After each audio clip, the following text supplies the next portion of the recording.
क्या कहा दुर्योधन ने? 5 नहीं, केवल तू एक पांडव का सर काट करके मेरे सामने ला दे, अश्वत्थामा, मैं आधा राजपाट तेरे नाम कर दूंगा। ये क्या है? यही तो है भैया महाभारत। हाँ, जो सगे भाई थे पांडव, जब भगवान कृष्ण शांति दूत बनकर के पहुंचे हस्तिनापुर में, हाथ जोड़ करके कहा कि भैया धृतराष्ट्र महाराज, आप 5 पांडवों को आधा राजपाट दे दो। लेकिन दुर्योधन नहीं माना, धृतराष्ट्र नहीं माना।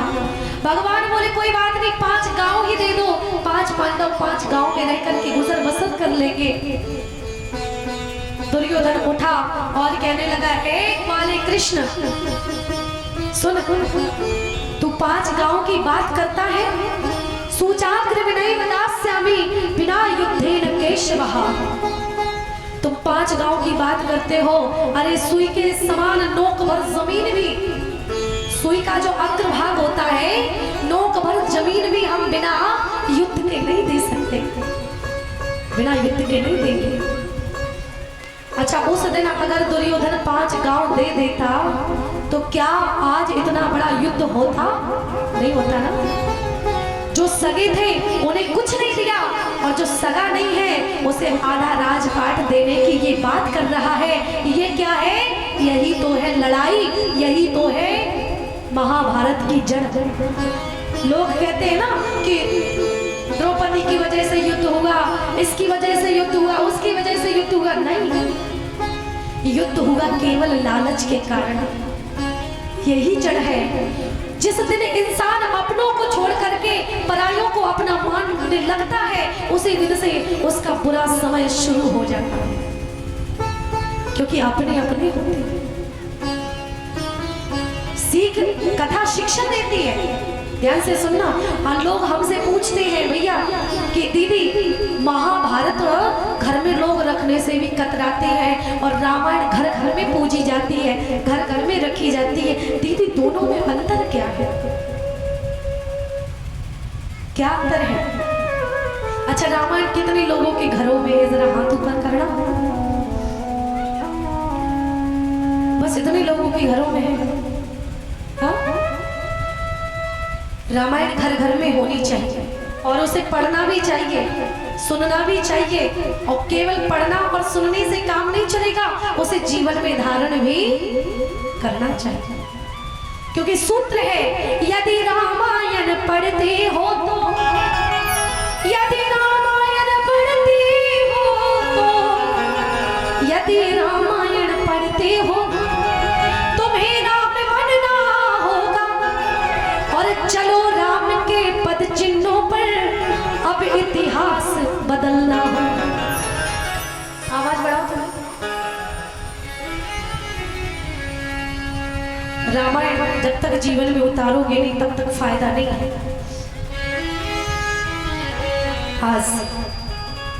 अच्छा, जानना कौन कौन चाहेगा रामायण में और महाभारत में अंतर? हाथ ऊपर कीजिए, तभी मैं बताऊंगी। अच्छा, आप लोग नहीं जानना चाहते? बीच में जो बैठे कि आलस को हाथ उठाए, हाँ इतना तो करे ही लो, कम से कम हम ही सब करें क्या? हम ही हाथ उठाए, हम ही ताली बजाए, हम ही मुंडी हिलाए, हम ही भजन गाए, हम ही सब करें। काहे से हमने ठेका ले लो 7 दिन? क्यों 7 दिन का ठेका ले लिया कि भैया हम आएंगे कथा करेंगे तो हम ही करेंगे क्या सब? नहीं, ऐसा नहीं है भाई। डॉक्टर दवाई देता है, डॉक्टर दवाई देता आपके भले के लिए, तो हम कह रहे हैं आपके भले के लिए। खुद नहीं खाता डॉक्टर दवाई, खाता है जब कभी, जब वो बीमार पड़ जाए, उसे भी डॉक्टर की जरूरत पड़ जाती है, उससे बड़े डॉक्टर की। तो ज्ञान ऐसा नहीं है कि हम नहीं लेते हैं, हम लोगों की भी किताबें पढ़नी पड़ती हैं, हम लोगों को भी कथा सुननी पड़ती है, और न जाने किस किस की कथा सुन करके आप लोगों को सुनाते हैं, न जाने कौन कौन सी किताबें सुन करके आपको सुनाते हैं। हाँ, तो कौन कौन जानना चाहेगा? हाथ ऊपर कीजिए जरा।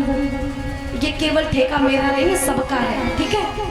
हाँ, 7 दिन आप सबको मेरा उत्साह बढ़ाना है, और 7 दिन सबको कथा कथा बड़ी दृढ़ता पूर्वक विश्वास से सुनना है, तारीफ मस्त होकर के पागलों की तरह। हाँ, होशियार बन के रहोगे तो भगवान नहीं मिलेंगे। भगवान किसे मिलते हैं? पागलों को मिलते हैं। पागल, पागल में 3 शब्द है, पागल। अच्छा, पागल को उल्टा कर दो जरा, पीछे से पढ़ो क्या आता है। पागल को उल्टा कर दो तो क्या होता है? लग पा, यानी कि पहले लग जाओ फिर पा जाओगे।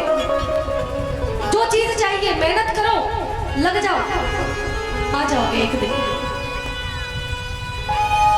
ये सारा पागल खाना है, ये क्या है? ये पंडाल जो है, पंडाल से बाहर सब होशियार है, पंडाल के अंदर ये सारा पागल खाना है। यहाँ पागल आते जाते हैं और मेरा तेरा कहने वाले, मेरा तेरा कहने वाले सब पागल हो कर जाते हैं। जो लोग मेरा तेरा कहते वो भी पागल हो जाते, फिर तो कहते सब प्रभु का है। और सच्चा पागल कौन है? दुनिया के लिए पागल मत बनो। पागल अगर होना है तो बिहारी जी के लिए पागल बनो। कोई पागल है धन दौलत का और कोई पागल बेटे नारी का। कोई पागल है धन दौलत का, कोई पागल बेटे नारी का। पर सच्चा पागल तो वो है, पर सच्चा पागल तो वो है जो है पागल माँ के बिहारी। सच्चा पागल तो वही है जो बिहारी जी के लिए पागल हो जाए, केवल उनका गुणानुवाद करे। तो आइए सुनाते हैं कि राम कथा और महाभारत में अंतर क्या है। ध्यान से सुनना। कोई भी चीज पात्र के कारण सुशोभित होती है। रामायण में पात्र अच्छे हैं और महाभारत में कुछ पात्र खराब हैं, इसलिए रामायण पूजी जाती है और महाभारत लोग घर में भी रखने से कतराते हैं।